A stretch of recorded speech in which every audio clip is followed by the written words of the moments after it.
আইসোটোপের লাস্টের যে অক্ষরটি সেটি হচ্ছে প। আমরা প দিয়ে মনে রাখব প্রোটন সংখ্যা, অর্থাৎ প হলো প্রোটন সংখ্যার সমান।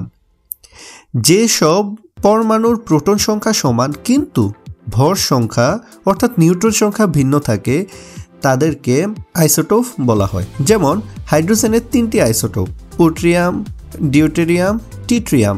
এখানে প্রোটিয়ামের ভর সংখ্যা হচ্ছে 1, ডিউটেরিয়ামের 2 এবং টিট্রিয়ামের হচ্ছে 3, কিন্তু এখানে পারমাণবিক সংখ্যা বা প্রোটন সংখ্যা কিন্তু সমান 1। এবার আসি আইসোবার। এখানে বার দিয়ে মনে রাখো ভর সংখ্যা সমান। যাদের ভর সংখ্যা সমান কিন্তু প্রোটন সংখ্যা ভিন্ন তারাই হচ্ছে আইসোবার। যেমন Ar40 Ca40 অর্থাৎ আর্গন এবং ক্যালসিয়াম।